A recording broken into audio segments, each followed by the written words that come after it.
आज आपल्या या सभागृहाचे विरोधी पक्षनेते आणि माझे सहकारी अंबादास दानवे आपल्या कारकिर्दीची पहिली या सभागृहातली टर्म पूर्ण करतात. मी निवृत्त होत आहेत बोलत नाही, ते पूर्ण करतात.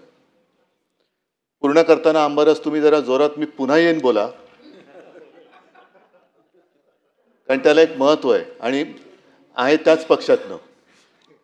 मला अंबादासजींचं कौतुक ऐकायला फार बरं वाटलं, कारण काही जण असे आहेत की आज कौतुक करत जरी असले तरी जेव्हा मी अंबादासना उमेदवारी दिली तेव्हा जरा त्यांचे चेहरे वेगळे होते. आज आत्ता मुख्यमंत्री इथे नाही आहेत, नाहीतर मी अत्यंत मोकळेपणाने जाहीरपणाने मुख्यमंत्र्यांना धन्यवाद देतोय आणि प्रांजळपणाने कबूल करतो की तुम्ही तुमच्या भाजपच्या किंवा संघाच्या मुशीत तयार झालेला एक चांगला कार्यकर्ता मला दिलात किंवा मी घेतला, म्हणून मी त्यांना धन्यवाद देतोय. आता हे धन्यवाद जसे मी त्यांना देतोय तसे ते मला धन्यवाद देऊ शकतील की नाही, कारण माझ्याकडनं जे त्यांनी घेतलेत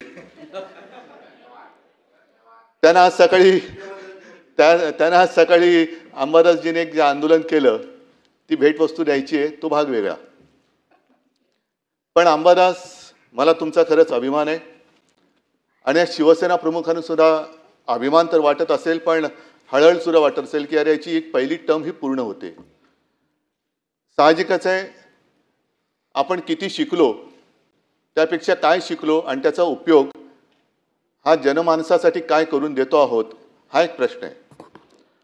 पदं येतात आणि पदं जातात, पण शेवटी जनतेच्या मनामध्ये आपली प्रतिमा काय म्हणून राहते हे आपल्या आयुष्याचं फलित असतं. अनेक जण धडपडत असतात की मला पद मिळालं पाहिजे, माझं पद टिकलं पाहिजे. पद टिकवण्यासाठी म्हणजे आता जसा उल्लेख झाला की अंबादास तुम्ही सोन्याचा चमचा घेऊन जन्माला आला नाहीत, पण भरलेल्या ताटाची प्रतारणा पण केली नाहीत.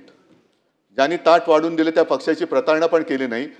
नाहीतर त्या ताटामध्ये जे आहे ते माझंच आहे, पण आणखीन मिळावं म्हणून आणखीन दुसऱ्या रेस्टॉरंटमध्ये जायचं असा अपराध तुम्ही केला नाही. त्याच्याबद्दल खास तुम्हाला सगळी जनता ही धन्यवाद देत असेल.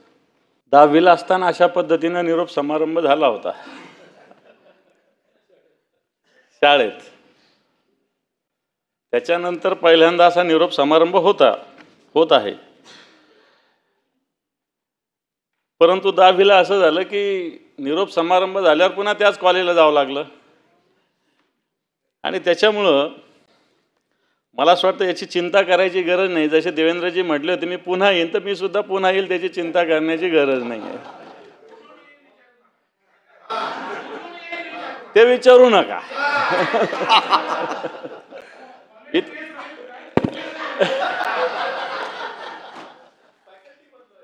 आणि मी सगळ्यात महत्त्वाचं सगळ्यांनी एक सांगितलेलं आहे की मी एक कार्यकर्ता आहे, मी एक शिवसैनिक आहे. त्याच्यामुळे आत्ता दीड महिन्यापूर्वी विराट कोहली रिटायर्ड झाले, रोहित शर्मा रिटायर्ड झाले, पण त्यांनी फक्त सांगितलं की आम्ही कसोटी खेळणार नाही, बाकी वन डे आणि 2020 खेळणार. तसं मी फक्त इथे येणार नाही, बाकी माझ्या सगळ्या मॅचेस चालू राहतील सभापती महोदय. त्याच्यामुळं मी सगळ्या पदावर, पण सगळेजण हे विसरले की मी शिवसेनेचा नेता सुद्धा झालो आता. आणि शिवसेनेत पक्षप्रमुखानंतर नेता हा एक महत्त्वाचा असतो आणि तो फार कमी वयात मला संधी मान्य पक्षप्रमुखामुळं उद्धवजी ठाकरे साहेब, कारण एवढे ज्येष्ठ नेते मधुकर दादा असतील, दिवाकरजी रावते साहेब असतील, लीलाधर डाके असतील, दत्ताजी साळवी साहेब असतील, खैरे साहेब असतील, मनोहर जोशी सर, सुधीर भाऊ, प्रमोदजी नवलकर या सभागृहाचे राहिलेले.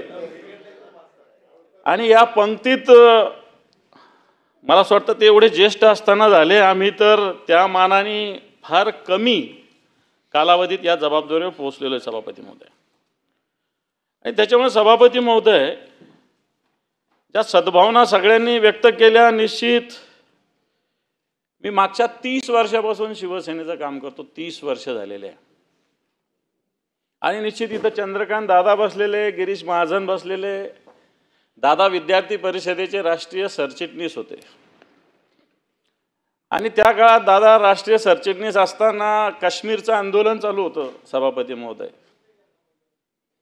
आणि दादांकडे त्याच एक वेगळी जबाबदारी होती. दादा एक साधं ट्राउझर शर्ट असं ढिला एकदम गळ्यात शबनम पिशवी असं फिरत होते आणि त्या काळामध्ये देशामध्ये एक वेगळ्या प्रकारचं वातावरण असताना आमच्यासारखे काही पोरच शब्द वापरता येईल असे त्यांनी पकडलेले होते सगळे, बरोबर ना दादा? आणि मग त्यावेळेस ते काय करत होते मी सांगणार नाही आणि आम्ही काय केलं तेही सांगणार नाही, कारण काश्मीरचं आंदोलन होतं. परंतु मला एक अभिमान आहे की जेव्हा तिरंगा फडकवायला जेव्हा श्रीनगरला मुरली मनोहर जोशी गेले होते त्याच्यामध्ये मी सुद्धा होतो सभापती महोदय.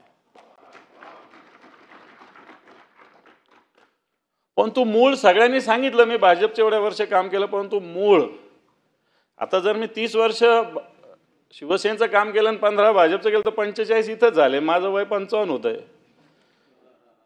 परंतु मी एक 10व्या वर्षापासून संघाच्या शाखेशी संबंधित असलेलो आहे आणि त्याच्यामुळं बेसिक मी ते काम केलेलं आहे सभापती महोदय.